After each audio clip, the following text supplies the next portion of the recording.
everybody, this is Tom from VermiBag. Today I want to take you through the process of actually harvesting a VermiBag tote using the migration panels. Now I haven't had one of these set up for a long enough period in order to actually do this migration. So what I did is I grabbed a bunch of castings and worms out of my VermiBag Mammoth that are well worked over and stuff. And a couple weeks ago I set them in this center VermiBag Tote. So they've been settled in there now. I haven't fed them very much. And the material that I took the worms from is really well worked over. It's definitely ready to harvest. And there's a lot of worms in there too. It's really thick in worms. It'll actually make a great setup on showing you how the migration panels work. Now you can see here too, now I'm running 4 VermiBag totes right now. I have the one that is in the Rubbermaid tub. And I did transfer one that I had in another tub into one of the stands. So right now I'm running the 3 wood stands, which are really nice because the way they are, you can just stack them right up on top of each other. So you could put them pretty easily 4 high if you had a lower shelf and stuff. So I'm going to go ahead and take this top one off, and we're going to pull in close and we'll take a look at this center one here. I'll open up the VermiBag tote and show you what it looks like inside. You can see the 3 distinct areas, being the center area, of course, and then the 2 smaller side areas. So the light white material you see on the top is I added a tiny little bit of my bedding on the top of this when I first moved it in there a couple weeks ago, and they haven't quite moved through all the paper here. There's a tiny little bit of white paper. But if you dig down into this material just a little ways, you know, it's well worked over compost. There's hardly any food at all in the center section, and that's really important. And if you find any types of food scraps in here, here's a couple little shreds of some grass or something, you know, I go ahead and pull it out of there because you want this thing to be void of food as much as possible in the center before you start the migration process. And you can see the worms. I mean, there's a lot of worms in here.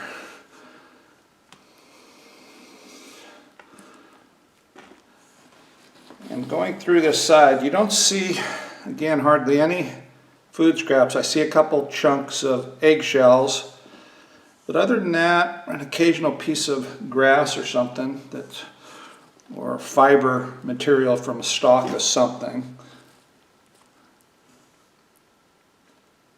But again, the compost is ready to be harvested for sure. So what I'm going to do is basically mound up all the material into this center section. Now, I'm not going to throw this paper.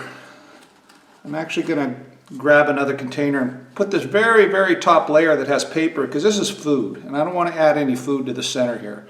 So let me grab a small container and just take the very, very top of this off, or I'm not setting it here in the center. So I'm just going to grab this top, maybe half of an inch of material here, because there's quite a bit of food in it. And anything that resembles food, like a little piece of a squash that was cut here, I'm going to throw in here too. I don't want to be putting any food into this center section.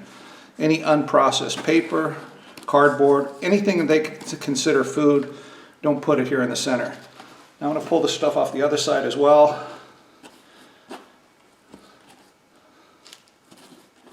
Again, it's probably, realistically here, I'm taking probably the top ½ inch of material, not very much. As soon as I get down to the area where it's that well composted material again, I'm going to stop. And again, if I see any chunks, anything I think is food, I'll pull it out as well. I can dig it up a little bit. That looks pretty good. I'm down about pretty much finished compost there. So I got just a little container. So I'll pull that out.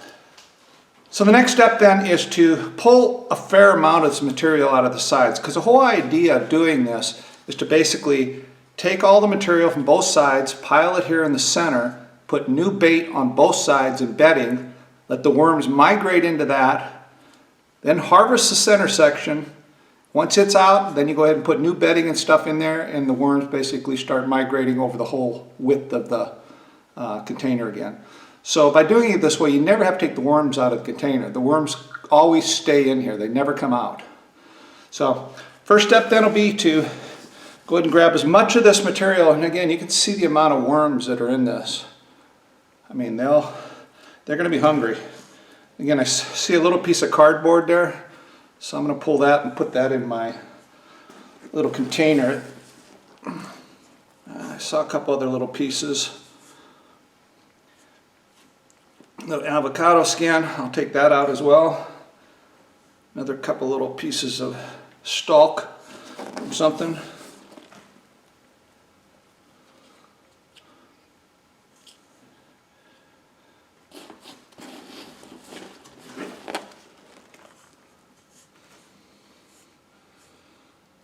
Now I had this system pretty full. I mean, it was right up to the brim here, so now I'm down, I have I don't know, probably an inch on that side still. I'm going to leave that, and I'm going to go ahead and pull as much as I can out of this side. Piece of plastic, I'll pull that out.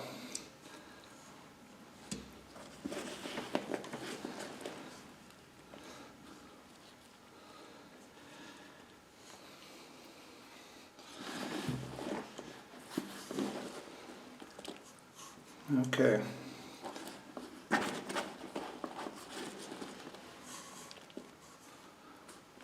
And you might not get it all, and you don't have to worry about getting all of it.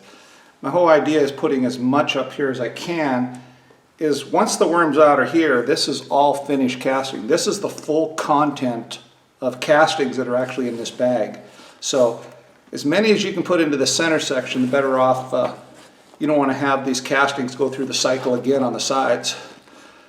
So now I'm up, you know, it's hard to see from there, but I'm up at least 2 inches above, so the bag lid is going to sit pretty tight on this thing. But I can push it back down just a little bit on the sides. Okay, so I'm going to go get some bedding and some bait, and we'll fill up these sides. Now when you're picking your bedding, I highly recommend making that moist bedding that I make. It really will attract the worms, they really like it. If you don't, I mean, it won't be the end of the world. You might have something that works just as well, but I'm just guaranteeing you that that will work. The food scraps you put in there, be generous on that. Don't go putting, you know, a corn cob or something like that. I mean, put some really good enticing food like fruits and squash and things like that. And also, when we run this side now for the next few weeks as we're trying to do this migration, don't add anything, of course, to the center. But keep this side with the bait, full of bait, and then also keep it a little bit wetter than normal. Go ahead and spray it down and keep it a little bit on the moist side, because the worms actually really like that moist area, and that'll really attract them into these areas. So let me get some bedding and some bait and set up this VermiBag Tote for horizontal migration. Okay, so I have a whole pile of bedding that I make, and you can see this is just finely shredded paper, cardboard, and a mixture, coconut coir. It's been sitting outside for several weeks. I have a lot of coffee grounds in here too. I mean, there is a lot. And I actually threw just a little bit of my homemade worm chow with that I make out of bird seeds, and also some ground up black-eyed pea or beans. I ground them up into a powder and I threw it in here. So this is really enriched with a lot of food. So I'm going to go ahead and place this, a good layer of this on each side. I put at least an inch of it on each of the bait sections. And that I have that in there. Now I have some cabbage, it's frozen. I'm going to try and keep this stuff along the outer edges, try and keep it away from the fence as much as possible to give a little bit of a buffer zone for the worms have to commit to coming into this section. I mean, it's not the end of the world if they don't. I got a nice peach here. I'm going to add a little bit more bedding on top of that.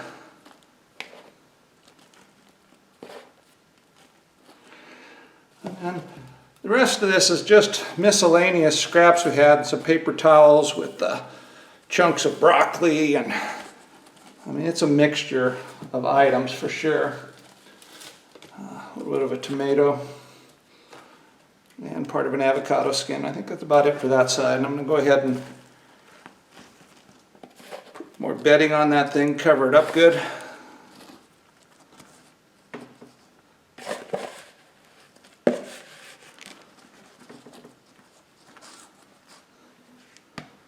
Okay, that looks pretty good there. On the other side, I'm going to do the same thing, put a little bit of cabbage in here on the outer edge.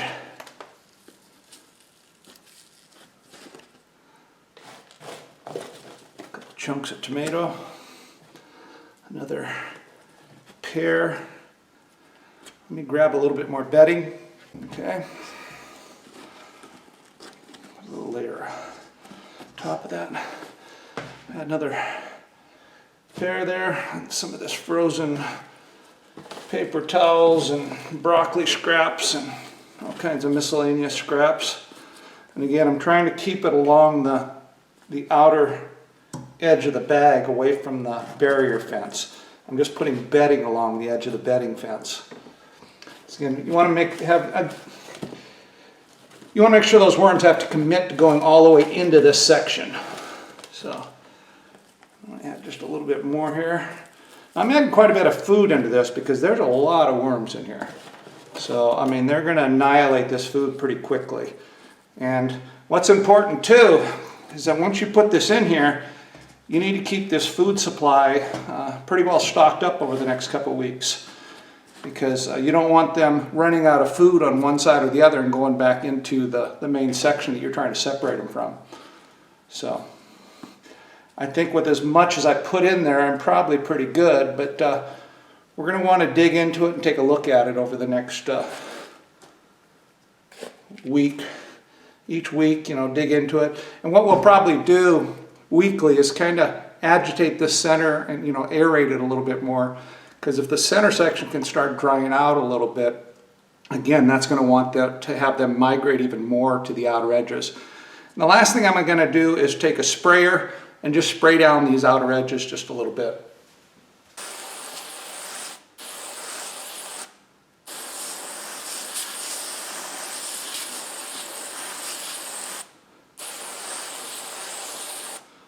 Okay. So that's it. We have these outer section watered down real good. We're just going to close this thing up, and we'll give it a week. Next week we'll take a look at it and see how many worms we have that have migrated from the center into the outer sections. See if we need to rebait the outside, maybe water it down a little bit more. And hopefully over the next 3 weeks or so, we should be able to get a majority of the worms out of the center section into the side sections, and we'll be able to harvest this big chunk of castings in the center, put new bedding in there, and reset the system. So that's all for this week, folks. This is Tom from VermiBag. Till next week, ciao.